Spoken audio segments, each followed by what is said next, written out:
¿Qué tal? Bienvenidos a nuestra serie de meditaciones diarias, transformados para hacer la diferencia, una serie basada en la primera carta del apóstol Pedro. Soy el pastor Rafael Pola. Muy bienvenidos. Vamos a leer hoy el texto correspondiente al capítulo número 3, que es el que estamos estudiando, versículo número 5. El texto dice: Así es como lucían hermosas las santas mujeres de la antigüedad. Ellas ponían su confianza en Dios, aceptaban la autoridad de sus maridos.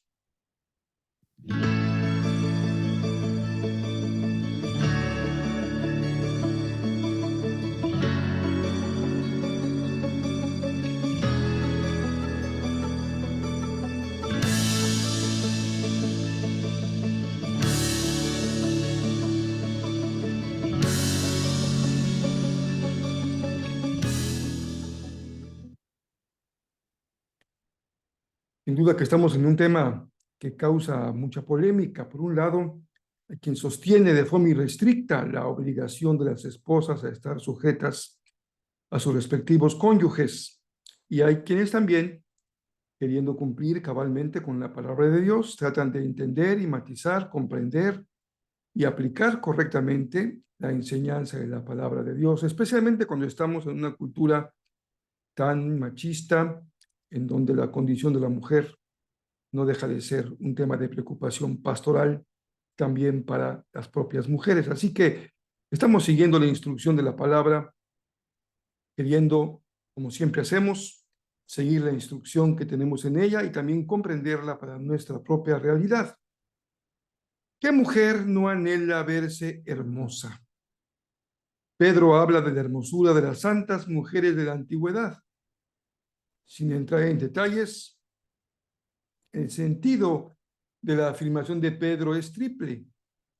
Por un lado, exaltar la belleza interior de esas mujeres que aparecen como modelo de las nuevas generaciones de cristianas. Por otro, reconocer su confianza en Dios, mujeres de fe. Y por último, su aceptación de la autoridad de su marido.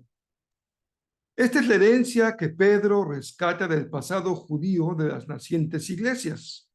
Recordemos que un conflicto entre ellas durante algunos años fue comprender en qué medida la ley tenía que seguir siendo observada o ya había quedado descartada a la luz de la obra perfecta de Cristo. También hay una gran presión social que afecta el comportamiento de las esposas en relación con sus cónyuges. Por eso es que Pedro echa mano de ejemplos positivos en el pasado que pueden ser de una gran ayuda para las nuevas generaciones. El apóstol Pedro pone como ejemplo y valora a las mujeres que fueron muy importantes en la historia del pueblo de Dios. No menciona más que a una que veremos más adelante y nos preguntamos, ¿qué es lo que resalta de ellas? ¿Qué es lo que Pedro mantiene como una constante transcultural a lo largo del tiempo? Tres cosas. Difícil de discutirlas algunas de ellas y una bajo una verdadera polémica contemporánea. Su belleza interior, su fe y por último, su respeto a la autoridad de su marido. Mi experiencia como pastor ya por más de 40 años es que las mujeres creyentes no batallan para valorar su belleza interior. Tampoco batallan en reconocer la importancia de ser mujeres de fe. Incluso, tampoco encuentro dificultad en respetar la autoridad de su esposo. Pero es verdad que el conflicto empieza cuando esa autoridad no es bien ejercida o puede incluso dañar el bienestar del matrimonio y la familia, o se ejerce de manera autoritaria, con violencia, de forma insensata e incluso como una máscara para ocultar una cultura machista y ofensiva, opresiva para muchas mujeres. En esas relaciones que son disfuncionales, donde la autoridad se ocupa de manera equivocada, errónea, malvada, las mujeres tienen un margen para tomar decisiones en el cual requieren ser guiadas por la sabiduría de Dios, porque nadie está obligado a obedecer en contra de sí mismo y tampoco a excusarse por un mal día para montar una rebelión matrimonial. Las santas mujeres de la antigüedad no eran perfectas, como tampoco lo fueron los santos varones de la antigüedad. Algunos de ellos, por cierto, tomaron muy malas decisiones que pudieron haber afectado a su esposa de manera muy negativa. Gracias a Dios, también ha habido cambios positivos en la sociedad y estos han promovido una mejor comunicación entre la pareja. Las leyes civiles protegen cuando es necesario a una mujer o a alguien en condición de vulnerabilidad o debilidad.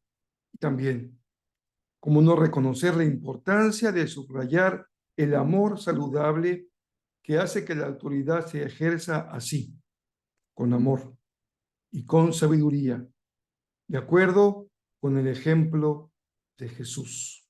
Así que tomemos como inspiración a quienes se ocuparon de su belleza interior, su fe y su obediencia a la autoridad de su esposo. Ellos también pueden ser ejemplo de autoridad moral, autoridad espiritual y autoridad de conocimiento. Y esa autoridad siempre habrá de ser reconocida.